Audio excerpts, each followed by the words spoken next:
Shalom, kali ini kita akan renungkan tentang jangan mengingat terus luka di hati, lupakanlah hal itu.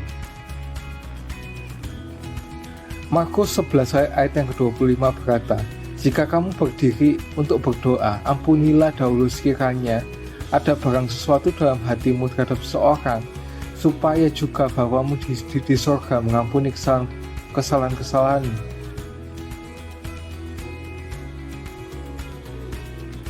Ketika orang-orang melukai kita, kita punya maksud dan kecenderungan untuk mengingat dan membalas. Tetapi itu bukan yang dimaksud dalam 1 Korintus 13 ayat yang ke-5 untuk kita lakukan. Kasih tidak memarah dan tidak menyimpan kesalahan orang lain. Jadi bagaimana seharusnya kita menanggapi orang-orang yang telah melukai kita? Bagaimana kita menangani semua luka dan sakit hati yang tertimbun dalam pikiran kita? Kita jangan mengingat kembali, kita lepaskan semua itu, biarkan berlalu, maafkan, dan teruskan hidup kita.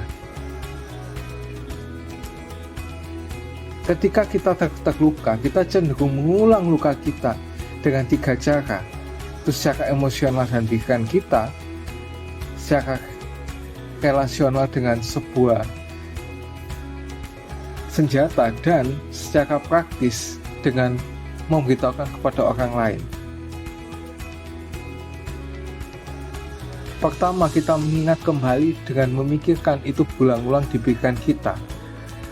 Tapi kebencian itu merusak diri kita sendiri.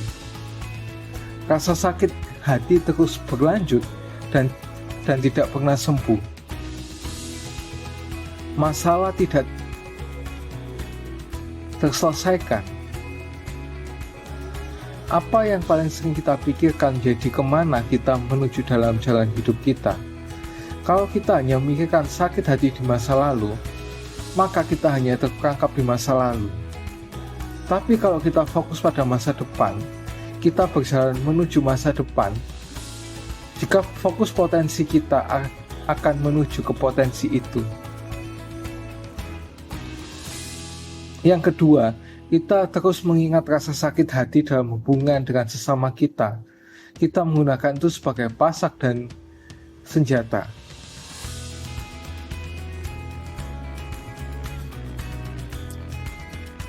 Amsal 17 ayat yang ke-9 berkata, siapa menutupi pelanggaran mengejar kasih, tetapi siapa bangkitkan perkara menceraikan sahabat yang karib. Itu adalah bagian dari pernikahan dan hubungan dengan orang lain. Mengomel tidak akan menyelesaikan masalah.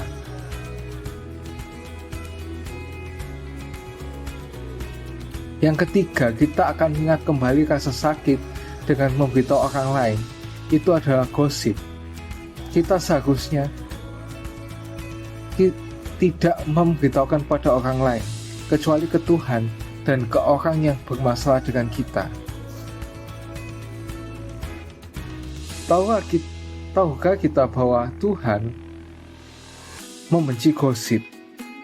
Dia membenci itu seperti dia membenci kesombongan, karena itulah gosip.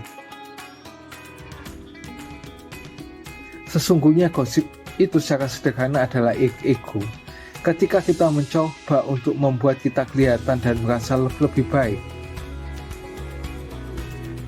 Setiap kali kita menyebar gosip, kita sedang bersikap sombong, dan kesombongan dan gosip itu dibenci oleh Tuhan. Kasih tidak menyimpan kesalahan, kasih tidak mengingat kembali rasa sakit hati yang dapat menjadi kebencian, gosip atau kesombongan. Kasih itu menanggapi rasa sakit hati dengan melupakan itu semua. See you and God bless you.